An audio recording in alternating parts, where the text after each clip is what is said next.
নমস্কার, টিভি9 বাংলায় আপনাদের স্বাগত। আপনাদের সঙ্গে রয়েছে আমি কুণাল। শুরু করছি হোয়াট বেঙ্গল থিংস টুডে। প্রত্যেক দিন যখন করোনার গ্রাফ বাড়ছে, করোনা আক্রান্তের সংখ্যা বাড়ছে এবং সেখানে বিশেষজ্ঞরা বলছেন, চিকিৎসকরা বলছেন যে তৃতীয় ঢেউয়ের একেবারে গোড়াতে আমরা রয়েছি, অর্থাৎ তৃতীয় ঢেউ প্রায় শুরু হয়ে গিয়েছে, এটা বলা যেতেই পারে। এই যখন পরিস্থিতি, তখন সেখানে দাঁড়িয়ে চিকিৎসকরা স্বাভাবিকভাবে উদ্বিগ্ন, কারণ যেভাবে গ্রাফটা চড়ছে সেটা কোথায় গিয়ে থামবে বা এক্ষেত্রে চিকিৎসা পদ্ধতি কি হতে পারে তা নিয়ে একটা বিতর্কের জায়গা কিছুদিন আগে তৈরি হয়েছিল এবং আমরা টিভি9 বাংলায় সেই বিষয়টি প্রথম সামনে এনেছিলাম যে যখন করোনা পরিস্থিতি এই জায়গায় দাঁড়িয়ে রয়েছে, তখন কোথাও দোটানা রয়েছে স্বাস্থ্য ভবনের মধ্যে। সেই ছবি যখন আমরা তুলে ধরলাম, সেই ছবিটা হঠাৎ করে দেখা গেল একেবারেই আমরা যেটা বলেছিলাম সেটাই ঘটে গেল। তৃতীয় ঢেউয়ের গোড়াতেই একটা প্রোটোকল বিতর্ক, চরম অস্বস্তিতে স্বাস্থ্য ভবন। কেন বলছি আমরা? গত 31শে ডিসেম্বর করোনা চিকিৎসায় কি ওষুধ ব্যবহার হবে তা নিয়ে একটি প্রোটোকল বের করা হয়েছিল এবং সেখানে দুটি ওষুধের নাম ছিল। কি সেই দুটি ওষুধ? একটা হচ্ছে মনোক্লোনাল অ্যান্টিবডি ক্যাসেরিভিম্যাব, ইমডেভিম্যাব 600 মিলিগ্রাম করে, সেক্ষেত্রে সিঙ্গেল ডোজ, এবং মনলুপিরাভির সেক্ষেত্রে 200 মিলিগ্রামের ক্যাপসুল 12 ঘন্টা অন্তর 5 দিন দিতে হবে, এমনটাই প্রোটোকলে বলা হয়েছিল। আর এর পরেই কিন্তু বিতর্কের ঝড় ওঠে। সোমবার রাতে সেই খবর প্রথম আমরাই দেখিয়েছিলাম টিভি9 বাংলা। হঠাৎ করে কেন এই ওষুধ ব্যবহার করা হবে, এই প্রশ্নগুলি তোলেন স্বাস্থ্য বিশেষজ্ঞরা। কিন্তু বিতর্কটা ঠিক কোথায়? আমরা দেখাই বিতর্কটা ঠিক কোথায়। এই মনোক্লোনাল অ্যান্টিবডি ওমিক্রন চিকিৎসায় খুব একটা কার্যকর নয়, তাহলে এই ব্যয়বহুল চিকিৎসার সম্মতি কেন দেয়া হলো? স্বাস্থ্য দপ্তরের স্টোরে অ্যান্টিবডি ককটেল অমিল, মনলুপিরাভির বাজারেই আসেনি, প্রোটোকল থেকে উধাও আইভারমেকটিন, ডক্সিসাইক্লিন, এবং সরকারি পরিকাঠামোয় করোনা রোগীর চিকিৎসা হবে তাহলে কি দিয়ে? কোন বয়সের রোগীদের দেয়া হবে এ নিয়ে প্রোটোকলে কিছু বলা হয়নি কেন?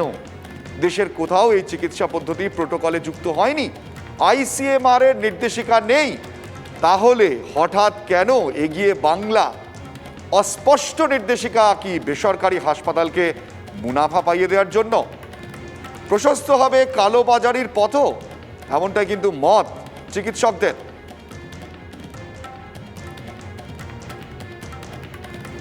ঠিক তারপর পিছু হটে গেল স্বাস্থ্য ভবন।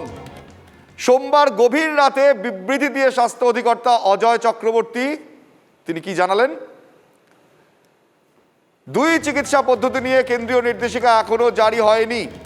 মনলুপিরাভির এবং মনোক্লোনাল অ্যান্টিবডি প্রোটোকল থেকে প্রত্যাহার করা হয়েছে, অর্থাৎ রাতারাতি যে প্রোটোকল স্বাস্থ্য দপ্তর চালু করলো তা 2 তারিখ বদল করে দেওয়া হলো। মঙ্গলবার ফের একটা নতুন প্রোটোকল বের হয় এবং সেখানে দেখা যায় তাতে ওই দুই ওষুধের নামই নেই। তাহলে প্রশ্ন উঠছে যে প্রথমে কেন হঠাৎ এই ককটেল ভ্যাকসিন এবং মনলুপিরাভিরের নামটা ছিল? এখানেই কিন্তু আমরা আবারও প্রশ্ন তুলছি আজকে হোয়াট বেঙ্গল থিংস টুডেতে।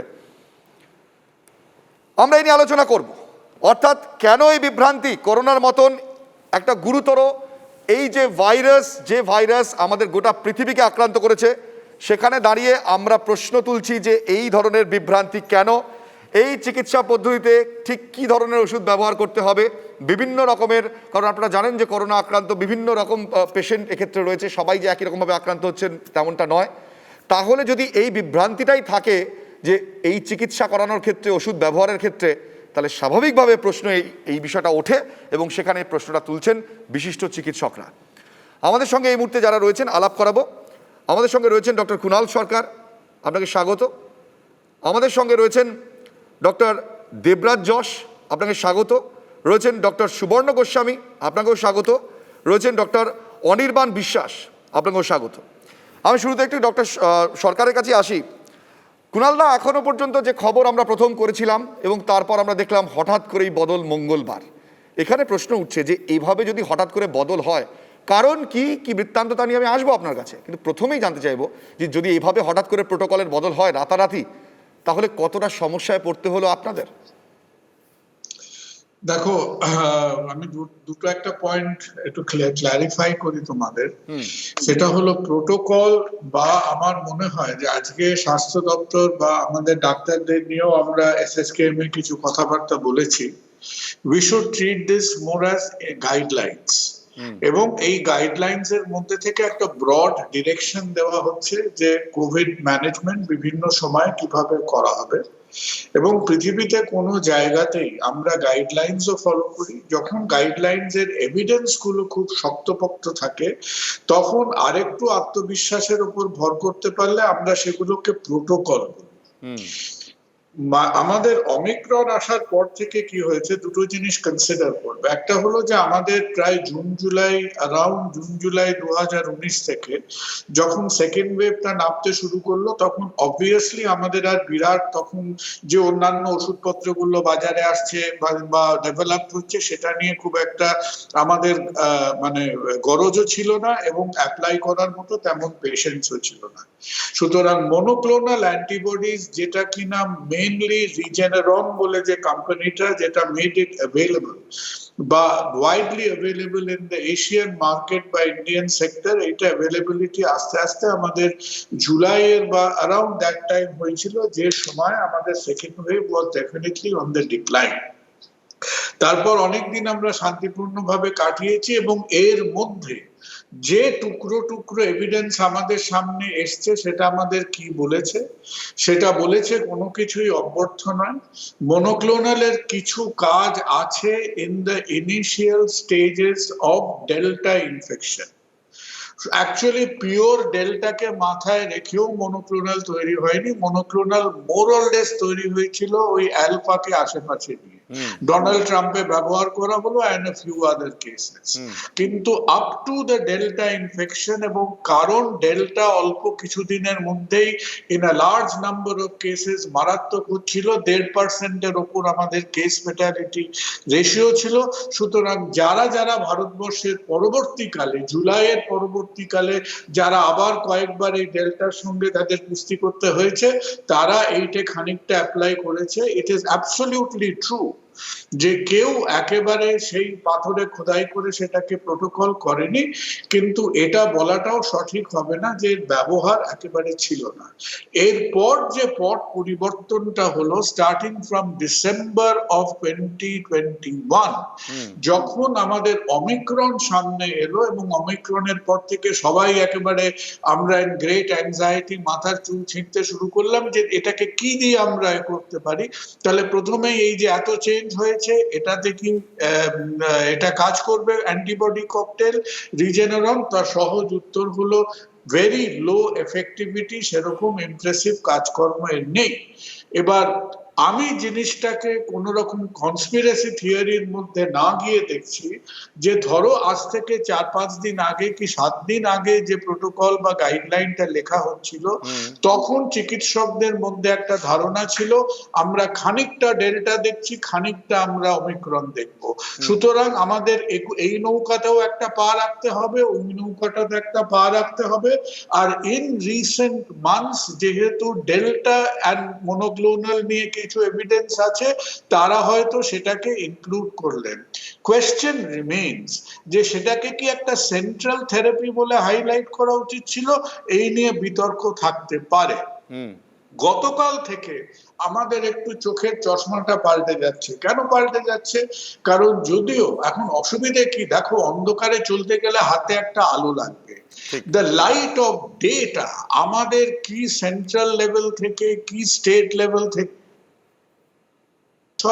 প্রচন্ড কিপটে। আমরা ইনসাকগের ওয়েবসাইটে, আইসিএমআর ওয়েবসাইটে কোথাও আমরা উইকলি বা ডেইলি বেসিসে জিনোমিকের আপডেট কি আমরা পাচ্ছি না।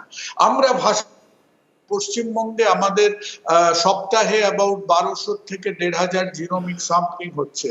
আমাদের একজন ডাক্তারের কোনো আইডিয়া নেই এখন অবধি যে সেই জিনোমিক ট্রেন্ড কোথায় যাচ্ছে। কালকে একটা ভাষা রিপোর্ট চলে এলো যে 80% or plus of all metropolitan সিটিজ, যার মধ্যে আশা করি আমরাও পড়ি, আমাদের এখন 80% এর উপর, মানে ব্যালেন্সটা এখন আর আমরা ডেল্টার উপরে ফোকাস করে যদি কোনো গাইডলাইন্স বা কিছু দিই, সেই জিনিসটা অপ্রাসঙ্গিক হয়ে পড়বে। So I think that was one of the reasons. আর আচ্ছা। অবভিয়াসলি স্পিকিং সেকেন্ড রিজন হচ্ছে, যেখানে টাকা পয়সা আর্থিক অনটন এইসব ব্যাপারে স্বাস্থ্য দপ্তর অবভিয়াসলি তারা দিন আনে দিন খায়ের অবস্থাদের মধ্যে আছে। এটা একটা অন্য প্রসঙ্গ। They are going through an acute financial crisis. তাদের স্বাস্থ্যসাথী থেকে টাকা ডাইভার্ট করে তাদের জেনারেল হেলথ বাজেট চালাতে হচ্ছে। So in all this kind of situation, একটা হচ্ছে ক্লিনিক্যাল পার্সপেক্টিভটা পাল্টেছে। সেকেন্ড কথাটা হচ্ছে, without a doubt the state health department is in acute financial pressure. তুমি বলতে পারো যে হ্যাঁ, তারা নিজের কোলে ঝোলটা টানলেন এইটা বলে যে আমাদের এই কেসটা পাল্টেছে, সুতরাং দুটোকে বাদ দিয়ে দেওয়া হলো। আমি যেটা আছে যে একেবারে একবার নিয়ে এলাম, একবার বাদ দিলাম না করে আরেকটু তারা ইলাবোরেট করুন যে কোন কোন কন্ডিশনে এটাকে তারা ডক্টর সরকার, আমি এই বিষয়টা নিয়ে আপনার কাছে আরেকটু বিস্তারিতভাবে আসবো। আমি একটুখানি ডক্টর যশ আপনার কাছে আসি। আজকে ধরুন এই যে আইভারমেকটিন বা ডক্সিসাইক্লিনের এক্ষেত্রে রিপ্লেসমেন্ট হয়েছিল, হঠাৎ করে আমরা সেই রিপ্লেসমেন্ট দেখলাম এবং জানি আমরাও প্রশ্ন তুলেছিলাম এবং যথেষ্ট ব্যয়সাপেক্ষ এই ওষুধ, এবং সেখানে আমরা আবার হঠাৎ করে এই যে পরিবর্তনটা দেখলাম দুদিনের মধ্যেই। তাহলে কোথাও যেভাবে এই চিকিৎসাটা হচ্ছে, আমরা জানি যে এই ককটেল থেরাপি, সৌরভ গঙ্গোপাধ্যায়েরও এই ককটেল থেরাপি হয়েছিল, তাহলে কি কোথাও কনফিউশন ডাক্তারদের মধ্যে তৈরি হবে না এই চিকিৎসা পদ্ধতি ব্যবহার করতে গেলে যদি হঠাৎ এই ধরনের পরিবর্তন হয়? না, আমি প্রথমে বলি, আমরা তো মনোক্লোনাল অ্যান্টিবডি ককটেল যে আগের বারে সেকেন্ড ওয়েভ হয়েছিল তারই শেষ দিক থেকে আমরা এটা ব্যবহার করতে শুরু করেছিলাম। তো মনোক্লোনাল অ্যান্টিবডি ককটেলের যেটা মেন ছিল যে আমরা প্রথম 5 দিনের মধ্যে সিমটম অনসেটের শুরু থেকে, এবং it should be used as an out patient basis, মানে আমরা ভর্তি পেশেন্টদের সাধারণত দিতাম না, যে এটা আসতো এমার্জেন্সিতে আউট পেশেন্ট বেসিসে আমরা দিতাম এবং নিয়ে সেটা চলে যেত, এবং within 5 days from the onset of symptom, usually যদিও অনেকে 7 দিন পর্যন্ত বলে থাকে, তো সেটা আমরা ব্যবহার করতাম। ইউজুয়ালি কাদের ক্ষেত্রে করতাম, অনেক কিছুই লেখা আছে কোমরবিডিটি, কিন্তু ইউজুয়ালি আমরা করতাম ধরুন কিডনি রোগ আছে, সিকেডি আছে, একটা 3 দিন ধরে চড়া জ্বর আছে, যাদের ক্ষেত্রে আমরা দিতে পারতাম না অন্য সমস্ত অ্যান্টিভাইরাল গুলো, রেমডেসিভির, এবং ডেল্টার ক্ষেত্রে যাদের ক্ষেত্রে আমরা ভাবছি অক্সিজেন রিকোয়ারমেন্ট বাড়বে, তখন সেই সমস্ত রোগীদের ক্ষেত্রে স্টেরয়েড ছাড়া বেসিক্যালি কোনো ওষুধ দেওয়ার থাকে না, কারণ রেমডেসিভির বলুন বা টসিলিজুম্যাব বলুন, যদি পরে যেগুলো লাগে সেগুলো কোনোটাই কিডনি রোগীদের দেওয়া যায় না। তো সব থেকে বেশি কিডনি রোগীদের, এছাড়াও আমরা ব্যবহার করতাম যারা ধরুন ক্যান্সার পেশেন্ট রয়েছেন বা আরো অনেক অ্যাডভান্স ম্যালিগনেন্সি বা পোস্ট বাইপাস বা কার্ডিয়াক ডিজিজে যারা অনেক বয়স্ক মানুষ, তাদের ক্ষেত্রে ব্যবহার করতাম। মুশকিলটা কি হলো যে আমরা যখনই এইবারে আমরা কিন্তু এই জিনিসটা প্রায় 4 মাস ধরে ব্যবহার করছিলাম, তখন আমাদের মোটামুটি, আমি যে হাসপাতালে যুক্ত 30-35 জন পেশেন্ট থাকতো, তো আমরা মানে পেতাম, কালে ভদ্রে পেতাম, যা পেতাম, কিন্তু সেগুলো একটা রেশনালাইজ। মুশকিলটা হলো এবারে যখন নাম্বারটা বাড়তে শুরু করলো, তখন এটা র্যান্ডম ইউজ করতে শুরু করলো। র্যান্ডম মানে কি, যে একটা পেশেন্টদের মধ্যে ধারণা চলে এলো যে এটা নিলে আমি নেগেটিভ হয়ে যাব, এটা নিলে আমার আর কোনো সিভিয়ারিটি না, ডেল্টা। এবং কি হলো, যা র্যান্ডম 12 দিন পরে আমি অ্যান্টিবডি, আমার বয়স 25 বছর, আমার কোনো রোগ নেই। তো এই জিনিস যে যার মতো নিজের ইচ্ছা মতো নিতে শুরু করলো, এটা সব থেকে গুরুত্বপূর্ণ। দ্বিতীয়ত, যেটা অবশ্যই সবাই জানে, যে এখন তো আমরা মনে করছি এটা ওমাইক্রনে, তো ওমাইক্রনের ক্ষেত্রে এটা অতটা অ্যাপ্লিকেবল নয়। তো ওমাইক্রনের ক্ষেত্রে যেহেতু এটা অ্যাপ্লিকেবল নয়, সেই জন্য ওটা অবশ্যই দেওয়ার নয়। এবং তৃতীয়ত, যেটা সব থেকে গুরুত্বপূর্ণ, আপনি ধরুন একটা মাইল্ড কোভিড পেশেন্ট রয়েছেন, তাকে কোনো রকম কোনো ওষুধ দিলেন না, আপনি জাস্ট সিমটোমেটিক ট্রিটমেন্ট দিলেন, যে জ্বর এলে জ্বরের ওষুধ খাবে, একটু নাক বন্ধ হয়ে গেলে আপনি নেজাল স্প্রে কিছু নিলেন বা অ্যান্টি অ্যালার্জি কিছু দিলেন।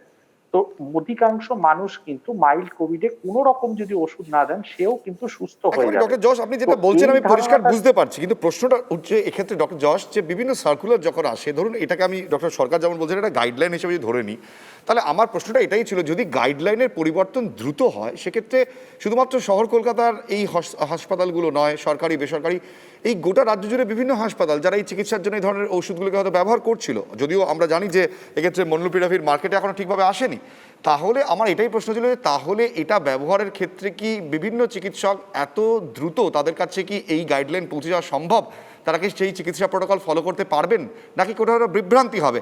আমি উত্তরটা নেব। চিকিৎসা পদ্ধতি নিয়ে যখন আমরা কথা বলছি যে এই করোনার একের পর এক নতুন ভ্যারিয়েন্ট, সেক্ষেত্রে কোথাও বিভ্রান্তি রয়েছে অবশ্যই চিকিৎসক মহলে, স্বাস্থ্য ভবন, ICMR সব মিলিয়ে এই বিভ্রান্তির মাঝে আমরা যখন এই বিষয়টাকে সামনে আনছি চিকিৎসকরা কি বলছেন, সেখানে দাঁড়িয়ে চিকিৎসা পদ্ধতিটি কী রকম হওয়া উচিত জানিয়েছেন চিকিৎসক দীপ্তেন্দ্র সরকার। ট্রিটমেন্ট বলতে একমাত্র পৃথিবীতে যেটা শ্রেষ্ঠ ওষুধ আমাদের কাছে আছে সেটা হচ্ছে প্যারাসিটামল। প্যারাসিটামলের বাইরে আর জ্বর না এলে বাকিটা গার্গল এটসেট্রা এটসেট্রা এর বাইরে কোনো চিকিৎসা নেই। যেসব নতুন ড্রাগগুলোর কথা ব্যবহার করার কথা বলা হয়েছে, মলনুপিরাভির অথবা অ্যান্টিবডি ককটেল যেগুলোর ব্যবহার করার কথা বলা হয়েছে, অ্যান্টিবডি ককটেল মূলত ডেল্টার এগেনস্টেই কাজ করে এবং যখন ওমিক্রনের এগেনস্টে এর কোনো অ্যাকশান নেই। আর যেহেতু আমাদের মেজর সমস্যা এই মুহূর্তে ওমিক্রন, অ্যান্টিবডি ককটেলটা বিরাটভাবে আমাদের কোনো উপকার করবে না। ডক্টর গোস্বামী, এক্ষেত্রে আপনার কাছে আমার প্রশ্ন, তাহলে কি এই দুটো মেডিসিন আর ব্যবহার করা হবে না?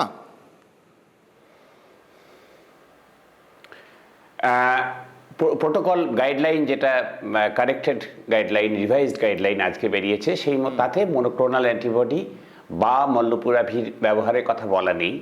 তাহলে আমার প্রশ্ন এক্ষেত্রে আপনাকে, তাহলে আমরা এটা ব্যবহার করছিলাম কেন?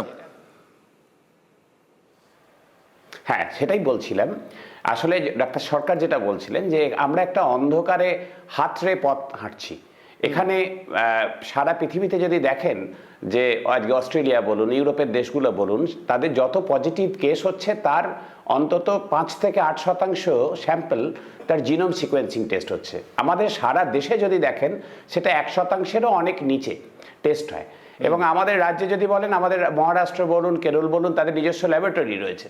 আমাদের রাজ্যে কোনো ল্যাবরেটরি নেই। কল্যাণী এবং নাইসেডে কিছুটা হয়, এবং ডিসেম্বরের মাঝামাঝি অবধি সেখানে দেখা যাচ্ছিল প্রিডমিনেন্টলি ডেল্টা, এবং তার উপর ভিত্তি করে একটা এই ওমিক্রন কতটা ছড়িয়েছে এটাই আমাদের কাছে কোনো তথ্য নেই যে আজকে কতটা এই যত কেস হচ্ছে তার একটা র্যান্ডাম স্যাম্পলিং করে যে বোঝা যাবে যে আমাদের প্রত্যক্ষ প্রমাণ।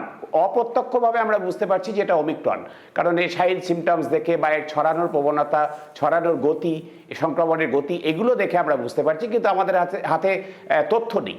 যার জন্য ডক্টর গোস্বামী, তাহলে আমার প্রশ্ন যে ডিসিজিআই বা ধরুন এক্ষেত্রে ICMR যে অ্যাপ্রুভালটা দেয় কিসের বেসিসে দেয়? হ্যাঁ, একদমই তাই। যে ICMR হলে সারা ভারতবর্ষের কিছু তথ্য তাদের হাতে আসে। ইনসাককের কথা যেটা ডক্টর সরকার বলছিলেন, তারা কিছু তথ্য জোগাড় করে, তারা পাবলিক ডোমেনে না দিলেও তারা কিছু তথ্য জোগাড় করে। কিন্তু আমাদের এখানে, আমাদের রাজ্যে পাবলিক ডোমেনে তো কিছু নেই, আর রাজ্য সরকারের হাতে কতটুকু ডেটা আছে সেটা সাফিসিয়েন্ট কিনা আমরা বুঝতে পারছি না।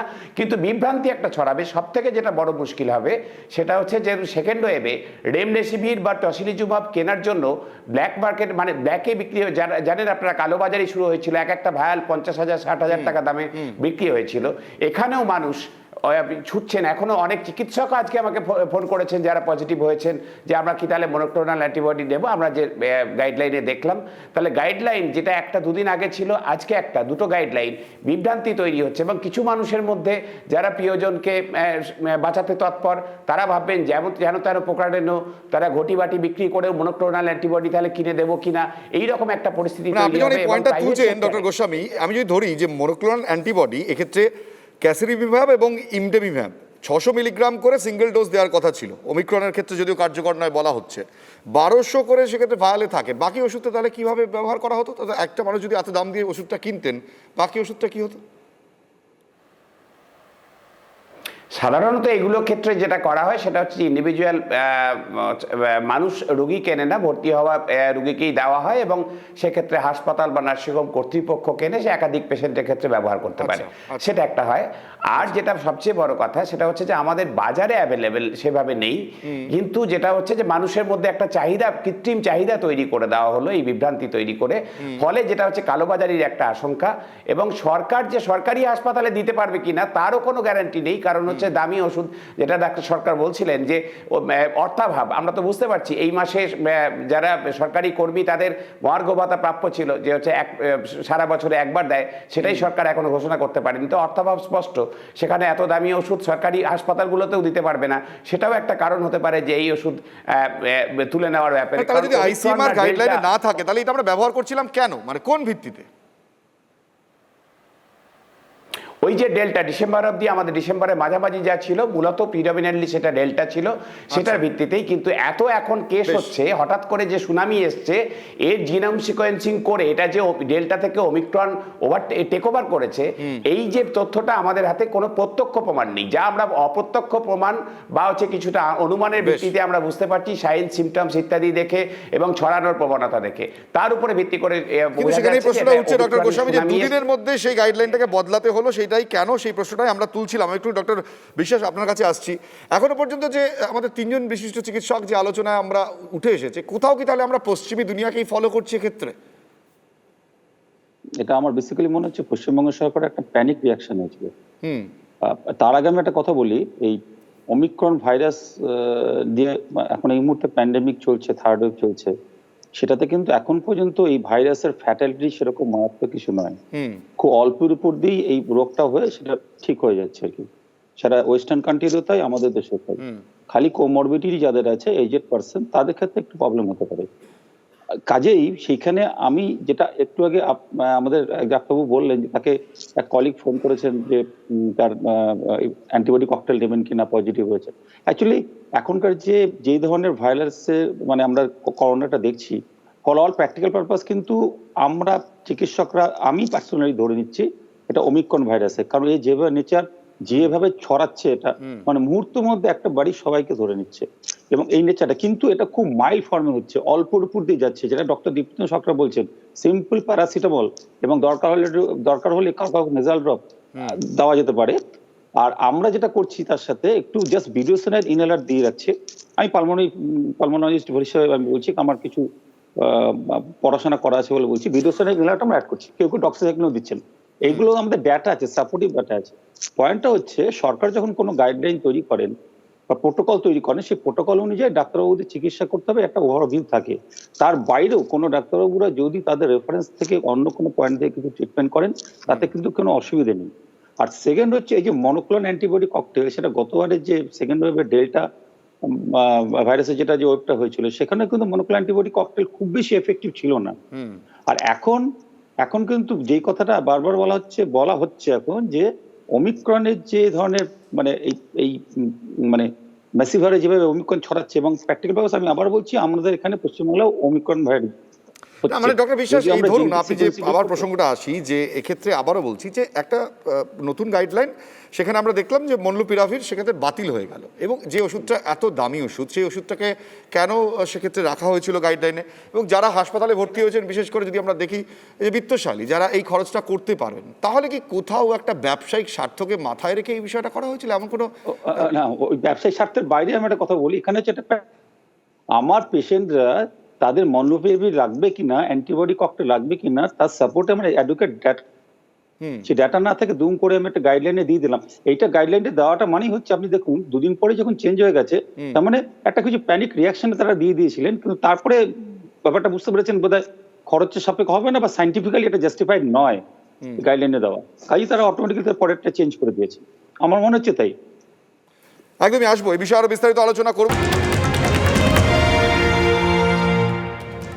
ফিরলাম বিরতির পর, আপনারা দেখছেন হোয়াট বেঙ্গল থিংস টুডে। আমরা যখন প্রশ্ন তুলেছিলাম এবং আমরা যখন আবারও প্রশ্ন তুলছি যে এই করোনার চিকিৎসা পদ্ধতিতে ব্যবহৃত ওষুধের একটি গাইডলাইন দেওয়ার পর হঠাৎ করে এই পরিবর্তন কেন রাতারাতি, সেখানে দাঁড়িয়ে আরও একটি খবর আপনাদের, যেটা আমরা এই মুহূর্তে দেব, অত্যন্ত গুরুত্বপূর্ণ। তা হলো স্বাস্থ্য দপ্তরের সচিব পদ থেকে সরলেন সঞ্জয় বানসাল। ওষুধ এবং সরঞ্জাম বিভাগের দায়িত্বে ছিলেন এই সঞ্জয় বানসাল। পিপি কিট কেলেঙ্কারির পাশাপাশি ওই বিভাগের একের পর এক বিতর্কের জেরেই অপসারণ, এমনটাই সূত্রের খবর। সৌরভ দত্ত আমাদের প্রতিনিধি আমাদের সঙ্গে রয়েছেন। সৌরভ, কি অভিযোগ ছিল তার বিরুদ্ধে? কুণাল দেখো, রাজ্যপাল জগদীপ ধনকর, তোমার মনে থাকবে যে পিপি কিট কেলেঙ্কারি নিয়ে এরপর চিঠি দিয়ে রাজ্য প্রশাসনকে বিব্রত ফেলেছিলেন তার, এবং সেই চিঠির প্রেক্ষিতে কিন্তু একটি কমিটিও গঠন করা হয়েছিল, তদন্তে কমিটি গঠন করা হয়েছিল। সেই কেলেঙ্কারির ঘটনা, অস্বস্তির ঘটনা তো ছিলই রাজ্য স্বাস্থ্য দপ্তরের অন্দরে। পাশাপাশি গত 2 বছরে ড্রাগ এবং ইকুইপমেন্টস অর্থাৎ ওষুধ এবং চিকিৎসা সরঞ্জাম যে বিভাগে যে দায়িত্বে ছিলেন, সেই দায়িত্বে একের পর এক বিতর্কিত ঘটনা ঘটেছে। আমরা এই খবর করেছিলাম যে বিভিন্ন হাসপাতালে কিন্তু যারা সাপ্লায়ার আছেন, সরবরাহকারীরা যারা রয়েছেন, তারা কিন্তু টাকা ওষুধ দিতে অস্বীকার করেছেন, এবং আমরা খবর করেছিলাম যে হাসপাতালে জীবনদায়ী যে ওষুধ, সেই ওষুধ পাওয়া যাচ্ছে না, সেই হিমোফিলিয়াই হোক বা ক্যান্সার রোগে আক্রান্ত চিকিৎসকই হন। পাশাপাশি একাধিক যে ঘটনা, সেই ঘটনাগুলো ঘটে চলেছিল স্বাস্থ্য দপ্তরের অন্দরে, এবং তা নিয়ে উষ্মা প্রকাশ হচ্ছিল, অসন্তোষ তৈরি হচ্ছিল। স্বাস্থ্য দপ্তরের কর্মী বিভাগের একাংশের বক্তব্য হচ্ছে সেই সব ঘটনার জেরেই সঞ্জয় বানসালকে গুরুত্বপূর্ণ দপ্তর, জনশিক্ষা প্রসারের মতো দপ্তরে তাকে বদলি করা হলো। কুণাল। সৌরভ, ধন্যবাদ। সৌরভ দত্ত আমাদের সঙ্গে ছিলেন এই মুহূর্তে টেলিফোনে, আমাদের প্রতিনিধি। আমি ডক্টর সরকার আপনার কাছে আরো একবার আসবো। আমরা একটা সময় দেখেছিলাম যে অ্যাজিথ্রোমাইসিন এবং হাইড্রক্সিক্লোরোকুইন অভ্যর্থ বলে মনে করা হতো, তারপর একের পর এক নাম রেমডেসিভির, টসিলিজুমাব, যদিও স্টেরয়েড মনে হয় এখনো পর্যন্ত আপনারা ব্যবহার করছেন, কার্যকর হচ্ছে। কিন্তু এখানে একটা প্রশ্ন উঠছে ডক্টর সরকার, যে ICMR এর গাইডলাইনে কোনো নির্দেশিকায় এই ধরনের পদ্ধতি ব্যবহারের কথা বলা হয়নি, কোনো পদ্ধতি প্রোটোকলের কথা বলা হয়নি। তাহলে হঠাৎ করে কেন বাংলা এগিয়ে এলো এই বিষয়ে, এবং সেক্ষেত্রে এত দামি একটা ওষুধ নিয়ে বিশেষজ্ঞ বহু চিকিৎসকের সঙ্গে আমরা কথা বলেছিলাম, তারা বলছেন যে এর পিছনে কোনো একটা দুর্নীতি রয়েছে, কোথাও পাইয়ে দেওয়ার বিষয় রয়েছে। দেখো, ওই সমস্ত বিচক্ষণতার উত্তরগুলো তোমরা দিতে পারবে, ইনভেস্টিগেটিভ জার্নালিজম দিতে পারবে, ইনভেস্টিগেটিভ মেডিসিন দিতে পারবে না। আমি খালি তোমাকে আরেকটা বিচ্ছিন্ন ঘটনা বলি। এই যে বিভিন্ন গাইডলাইন ফর্মিং কমিটি এবং তাদের মধ্যে যে মাঝে মধ্যে কি বলবো মতিভ্রম বলো বা ল্যাক অফ কনসিস্টেন্সি বলো, আমাদের ICMR ও কিন্তু কোনো কোষ্ঠী পাথর নয়। যখন আমরা সারা ভারতবর্ষ এই রেমডেসিভির নিয়ে কালোবাজারি করছে, সেই মানে right from May, June, July 2000 আমাদের 2021-এ অক্টোবর 2019 এর শেষে আমাদের সিডিসি এবং ওয়ার্ল্ড হেলথ অর্গানাইজেশন বলে দিয়েছিল, অক্টোবর 2020-তে তারা পরিষ্কার বলে দিয়েছিল যে remdesivir is not a level 1 recommended drug. এবং ICMR সেই কথাটাকে চেপে গিয়ে 10 মাস ধরে তাদের প্রোটোকলে সিডিসি এবং হু বলার পরেও এটাকে রেখেছিল। দি এন্টায়ার পিরিয়ড যেখানে প্রত্যেকটা প্রায় আমাদের ইচ অ্যান্ড এভরি মেজর শহরে খোলা বাজারে একেবারে রেমডেসিভির কেলেঙ্কারি হয়েছে, সেই লেনদেন হয়ে যাবার পরে তারা খুব সম্ভবত, memory serves me right, July 2021-এ গিয়ে যখন পুরো ঘটনাটা সেকেন্ড ওয়েভই প্রায় নিভু তখন তারা করেছিলেন। সুতরাং এই কনসিস্টেন্সি গুলো ইজ এ সিস্টেমিক ডিজিজ। সুতরাং ICMR কেও তুমি মনে করো না যে কোষ্ঠী পাথর বলে আর কি। ICMR এর প্রথম কথা এর মধ্যে আসাই উচিত হয়। এই জিনিসটা যার দেখার কথা, সে এখন কি করছে জানি না, ক্যারাম খেলছে না লুডো খেলছে। ভারতবর্ষে এইটা যার পারভিউতে থাকার কথা হচ্ছে সেন্টার ফর ডিজিজ কন্ট্রোল। ভারতবর্ষের এপিডেমিওলজিক্যাল আজকে 2.5 বছর একেবারে নীরব একটা রিসার্চ অর্গানাইজেশনের এই অবস্থাই হয়। ওয়েস্ট বেঙ্গলের ক্ষেত্রেও আমরা মাস্ক কিনবো থেকে শুরু করে এদিকে তারা কখনো ডাক্তার বদলি নিয়ে ভাবছেন, কখনো তারা স্বাস্থ্যসাথী নিয়ে ভাবছেন। না, আপনি যখন এই প্রশ্নটা তুলছেন ডক্টর সরকার, আমি একটুখানি ডক্টর গোস্বামীর কাছে একটা প্রশ্ন নিয়ে যাই, এক্ষেত্রে এই বিষয়ে আসবো। সিডিসি নিয়ে যখন প্রসঙ্গ উঠলো, সিডিসি কোথাও আমি জানি না এখনো পর্যন্ত বিষয়ে সবিস্তারে কোনো রিপোর্ট বা কতটা বিভ্রান্তি হতে পারে যে এক্ষেত্রে RT-PCR টেস্ট বলা হচ্ছে যে ইনফ্লুয়েঞ্জা, নর্মাল ইনফ্লুয়েঞ্জা, এবং সেক্ষেত্রে ওমিক্রন বা অন্য ভাইরাসকে ডিটেক্ট করতে পারছে না করোনার। এটাও তো এক ধরনের বিভ্রান্তি। না, সেটা ঠিক নয়। যেটা সিডিসি যেটা করেছে সেটা হচ্ছে নেহাতি ওরা ওদের আরটিপিসিআর যে কিট সরবরাহ করেছিল ল্যাবরেটরিকে সেগুলো আর করবে না বলে ওরা জানিয়েছে। তার একটা বড় কারণ সেটা হচ্ছে যে এই আরটিপিসিআর ফ্লুর থেকে করোনা এটাকে অনেক সময় ডিফারেন্সিয়েট করতে পারছে না। আচ্ছা, এখন ওখানে ফ্লুর সিজন শুরু হয়েছে, ফ্লু আলাদা করে টেস্ট করতে হবে, এবং যার জন্য ইসরায়েল থেকে যে রিপোর্ট এসছে, ফার্স্ট কেস যেটা রিপোর্টেড হয়েছে, আমরা যেটাকে ফ্লোরোনা বলছি, যে ফ্লু এবং কোভিড একসাথে হচ্ছে যে মিক্সড ইনফেকশন। এবং আমাদের দেশে তো ফ্লু সেই রকম পরিকাঠামো নেই আমাদের, যে ফ্লু হলে তার ল্যাবরেটরি টেস্টিং হবে। এমনি সাধারণভাবে কোভিডের আগেও কেউ করতো না, এখন কোভিড প্যান্ডেমিকের সময় সেটা আরও হবে না। সুতরাং হচ্ছে যে যেটা আমেরিকা অ্যাফোর্ড করতে পারে আমরা সেটা পারবো কি পারবো না, দুটো করে টেস্ট ইত্যাদি সবটা সেটা আমরা হিসেবের মধ্যে আনছি না। কিন্তু যেটা সবচেয়ে মজার বিষয় যেটা হচ্ছে যে ঠিকই যেটা ডক্টর সরকার বলছিলেন যে আইসিএমআর-এরও যে তারা যেটা বলে দিচ্ছে সেটা দ্যাট ইজ নট স্যাক্রোস্যান্ট। এবং আইসিএমআর এখনও সবচেয়ে বড় কথা, সারা দেশে তো বিভিন্ন পশ্চিমবঙ্গ সহ বিভিন্ন রাজ্যে একটা সুনামি দেখা গেছে, তৃতীয় তরঙ্গ এসে গেছে। এখনও একটা গাইডলাইন কেন পাবলিশ করতে পারলো না তারা? এবং তারা শুনছি নাকি এই আগামীকাল পরশু হয়তো একটা গাইডলাইন বের করবে। এটাও তো ঠিক যে রাজ্যগুলো কি তাহলে বসে থাকবে আইসিএমআর-এর দিকে তীর্থের কাকের মতো তাকিয়ে? কবে আইসিএমআর বা এমসের প্রধান একটা প্রোটোকল দেবে, তারপরে আমরা চিকিৎসা শুরু করব, তার আগে চিকিৎসা করবো না? একেবারে ডক্টর গোস্বামী, আপনার কথা পরিষ্কার। ক্ষেত্রে ডক্টর বিশ্বাস, আমি আপনার কাছে আসি। এক্ষেত্রে যে ওষুধগুলোর নাম আমরা আগেও শুনেছি, যেমনটা বলছিলাম কিছুক্ষণ আগে, আজিথ্রোমাইসিন বা হাইড্রক্সিক্লোরকুইন এবং রেমডেসিভির, টসিলিজুমাব, আমরা কি তাহলে এই জিনিসটা বুঝতে হবে যে এই সময়ের সাথে সাথে যেভাবে ভ্যারিয়েন্ট বদলাচ্ছে সেই পরিবর্তনগুলো ওষুধের ব্যবহার, তাহলে কোনো ওষুধ হয়তো এক্ষেত্রে একদমই ব্যবহার হচ্ছে না, নতুন ওষুধের ব্যবহারের কথা আমরা শুনতে পাচ্ছি। এবং এক্ষেত্রে আপনার কাছে সরাসরি এই বিষয়টি নিয়ে প্রশ্ন যে ডেল্টা এবং ওমিক্রনের ক্ষেত্রে তাহলে কি আলাদা চিকিৎসা হচ্ছে? না, এটাতে খানিকটা হবে, পুরোটা হবে না। কারণ যেহেতু বেসিক্যালি ভাইরাসের একটা সিঙ্গেল ভাইরাস, তার জেনেটিক ফর্ম চেঞ্জ হয়ে যাচ্ছে। কিছু বেসিক ট্রিটমেন্ট এক থাকবে, কিন্তু ফরম্যাটটা যেহেতু জেনেটিক্যালি একটু চেঞ্জ হচ্ছে বলে তাদের কিছু কিছু ট্রিটমেন্ট প্রসেসটা আলাদা হবে। আপনি যে একটা প্রশ্ন করলেন, এই অ্যাজিথ্রোমাইসিন বা আমাদের হাইড্রোক্সিক্লোরোকুইন দিয়ে আগে তখন মনে হয়েছিল খুব ভালো চিকিৎসা, কারণ তখন দেখুন সেই সময় আমাদের পৃথিবীতে করোনা ভাইরাস এসছে, কেউ কিছু জানিই না, তার প্যাথোজেনিস সম্বন্ধে কোনো আইডিয়া নেই। যেটুকু ভেগ আইডিয়া তার উপর বেশ করে একটা আমাদের ওষুধ দেওয়া হয়েছিল, তা দিয়ে আমরাও সেই মুহূর্তে ওইভাবে চিকিৎসা করেছি। তারপরে আমরা ডক্সিসাইক্লিন, আইভারমেকটিনে চলে গেছি। তো তারপরে আমরা অ্যান্টিভাইরাল ওরাল যেমন ফাইভিরাপির এগুলো আমরা দিয়েছি। তো এগুলো টাইম টু টাইম, এটা অ্যাকচুয়ালি একটা part of scientific process. Science এইভাবে এগোয়, আমাদের ওষুধও আস্তে আস্তে চেঞ্জ হয়। এই যে অ্যান্টিবায়োটিক ককটেল নিয়ে এত বলছে, হয়তো দেখা যাবে এরপরে হয়তো অ্যান্টিবায়োটিক ককটেল দোকানে আপনি প্যারাসিটামল পাবেন না, কারণ প্যারাসিটামল পাওয়া যাচ্ছে না। আর কদিন পরে প্যারাসিটামলের কালোবাজারি হতে চলেছে আগামী সপ্তাহেই। সুতরাং ওষুধের যোগান দেওয়াটা হচ্ছে যে বেশি জরুরি। নতুন নতুন ওষুধ আবিষ্কার করাটা হচ্ছে যে ফার্মা কোম্পানি তাদের ব্যবসা বাণিজ্য ইত্যাদি অনেক কিছু জড়িয়ে থাকে। নতুন ওষুধ ইন্ট্রোডিউস করা, তারা কাদের দিয়ে প্রোটোকলে এটা ঢুকিয়ে দেবে, লবিং থাকে। এইসব মাল্টিন্যাশনাল কোম্পানির বাণিজ্য পলিসির মধ্যে দিয়ে আমরা না ঢুকে যেটা বেসিক ওষুধ তার যোগান যাতে আনইন্টারাপ্টেড থাকে। প্যারাসিটামল যদি আমি সরকারি হাসপাতালে না দিতে পারি, প্যারাসিটামল যদি পাড়ার ওষুধের দোকানে মানুষ কিনতে না পারেন, তাহলে কি করে চিকিৎসা হবে? ডক্টর জশ, আমি এই প্রসঙ্গে একটু আসছি, যেটা ডক্টর গোস্বামী বলছেন বা ডক্টর বিশ্বাস বলছেন, বর্তমানে যে ধরনের এই ওমিক্রনই আমরা যদি ধরে নিই যে ওমিক্রনের কারণেই এইভাবে সংক্রমণটা এত দ্রুত ছড়াচ্ছে, এবং যেভাবে আমরা বিভিন্ন রিপোর্টও পাচ্ছি যে প্রায় বেশিরভাগ শতাংশই ওমিক্রন আক্রান্ত, যদিও সেভাবে কোনো রিসার্চ রিপোর্ট আমাদের কাছে নেই। কিন্তু তাহলে যে প্র্যাকটিক্যাল চিকিৎসাটা এই মুহূর্তে আপনাদের করতে হচ্ছে, সেখানে দাঁড়িয়ে এই যে প্রোটোকল বলুন বা গাইডলাইন বলুন, তার পরিবর্তন কি সত্যি কোনো এফেক্ট ফেলছে, নাকি সেই ধরনের ওষুধের প্রয়োজন নেই এই মুহূর্তে? সাধারণ চিকিৎসা যেটা দীপ্তেন্দু সরকার বলছিলেন।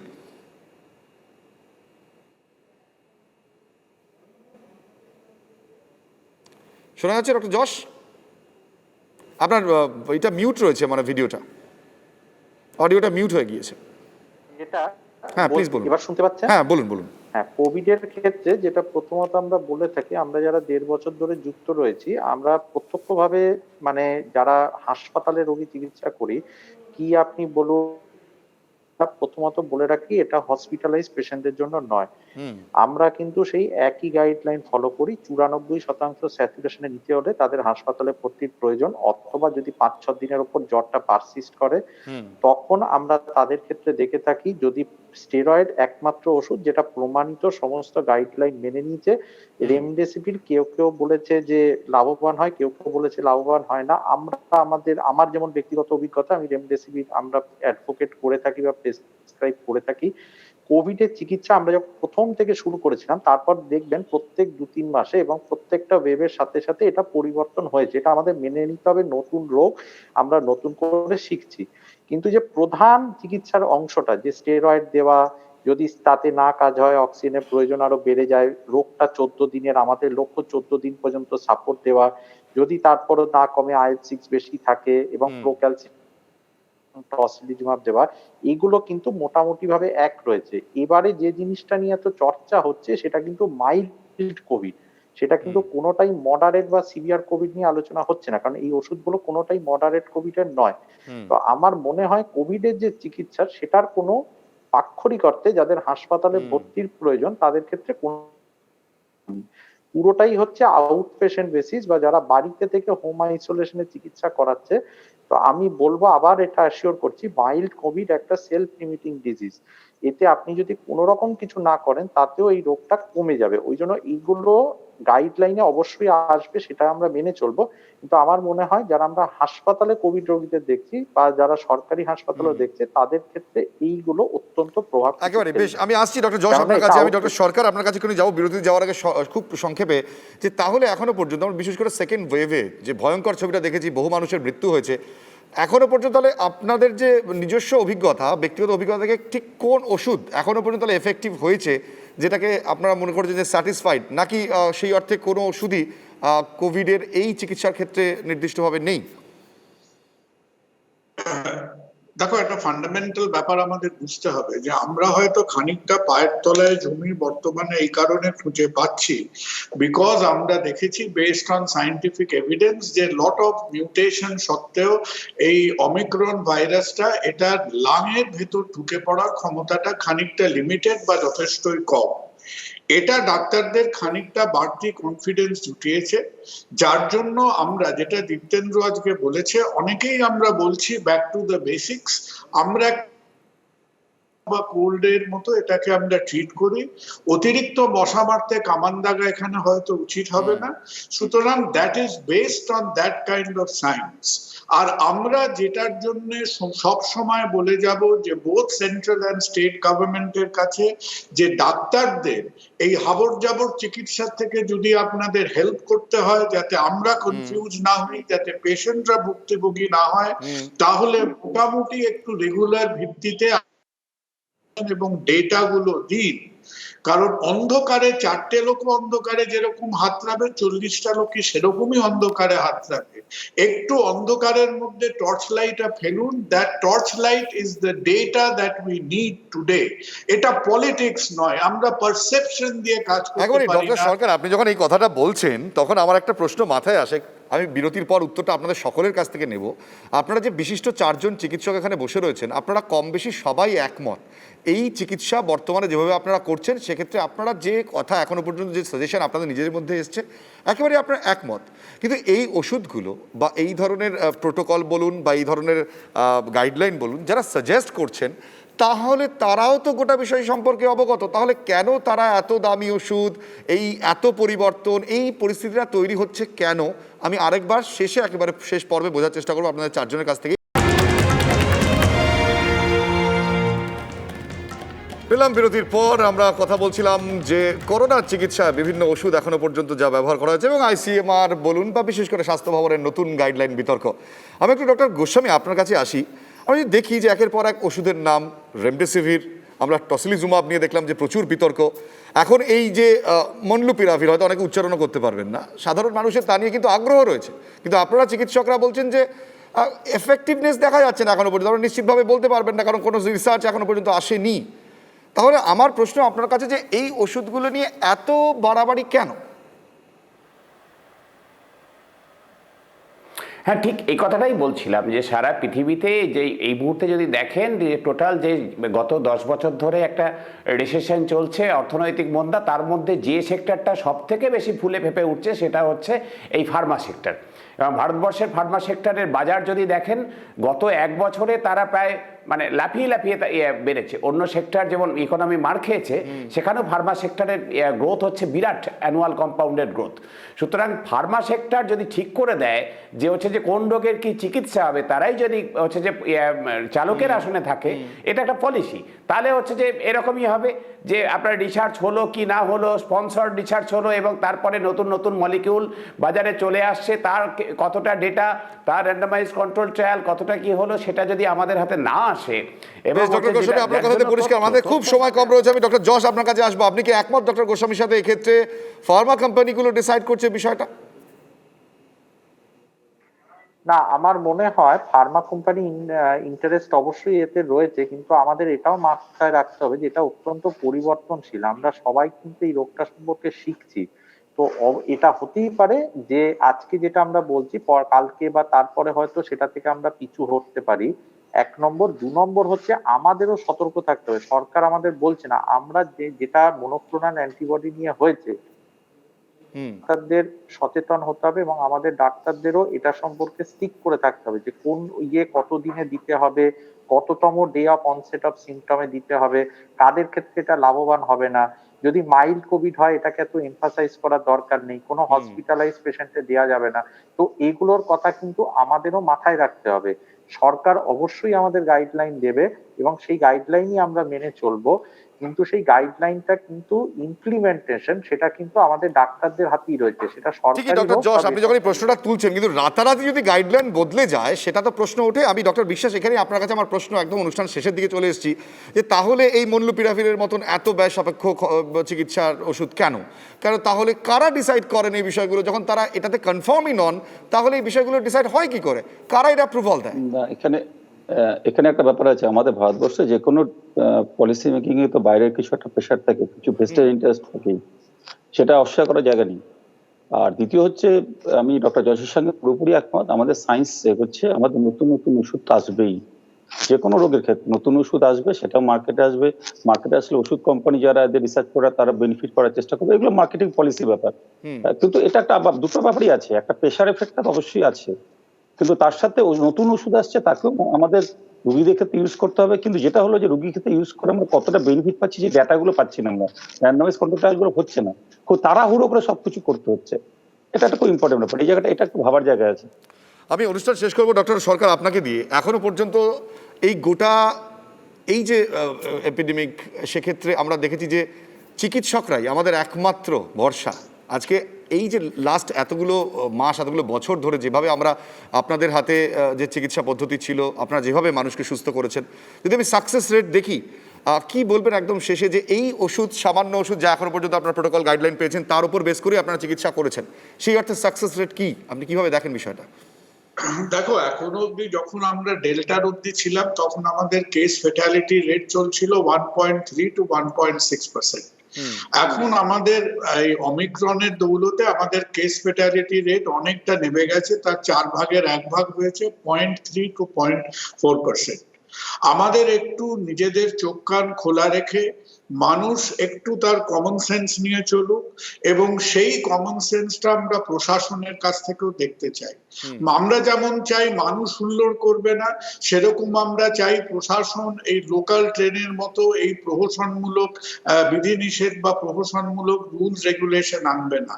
আর আমাদের ডাক্তাররা, যেমন হেলথ ডিপার্টমেন্ট যারা আমাদের রেগুলেট করছেন, যারা আমাদের অ্যাডভাইস করছেন, তারাও মানুষ, তাদের আমরা রিকোয়েস্ট করি যে আপনারা আপনাদের চিন্তা ভাবনার মধ্যে একটা এভিডেন্স বেস আর একটা কনসিস্টেন্সি দেখান, যে আজকে যে কথাটা বলছেন 3 দিন বাদে আপনারা একই কথা বলবেন। আমরা সবাই এখানে আছি টু ওয়ার্ক টুগেদার। আমরা মনে করি যে আমরা যদি কোনো রকম একটা কি বলবো, মানে একটা ক্যালাসনেস যদি আমরা না দেখাই, তাহলে আমরা হয়তো মাসখানেকের মধ্যে এই ঝামেলাটা পেরোতে পারি। একেবারেই ডক্টর সরকার, অনেক ধন্যবাদ। আমাদের সময় একেবারে ডক্টর কুণাল সরকার আমাদের সঙ্গে ছিলেন, ধন্যবাদ আপনাকে। ডক্টর অনির্বাণ বিশ্বাস, আপনাকে ধন্যবাদ। ডক্টর দেবরাজ যশ, আপনাকে ধন্যবাদ। ডক্টর সুবর্ণ গোস্বামী, আপনাকেও ধন্যবাদ। তবে অনুষ্ঠান শেষে একটা কথাই বলবো, যে বিতর্কটা নিয়ে আমরা শুরু করেছিলাম, শুধু আমরা বোঝার চেষ্টা করলাম যে এই গোটা বিতর্কের পিছনে বিশিষ্ট চিকিৎসকরা কিভাবে দেখছেন গোটা বিষয়টিকে। কোথাও হয়তো একটা ধারণা, একটা ছবি আপনাদের সামনে আজকে ভট বেঙ্গল থিংস টুডেতে আমরা তুলে ধরতে পারলাম। তবে সবার শেষে আবারও বলবো যে সচেতনতাই শেষ কথা, যেটা চিকিৎসকরা বারবার বলছেন, সেটা আমার আপনার হাতেই রয়েছে। ভট বেঙ্গল থিংস টুডে শেষ করছি, কিন্তু আপনারা সঙ্গে থাকুন, দেখতে থাকুন TV9 বাংলা, প্রথম থেকেই প্রথমে।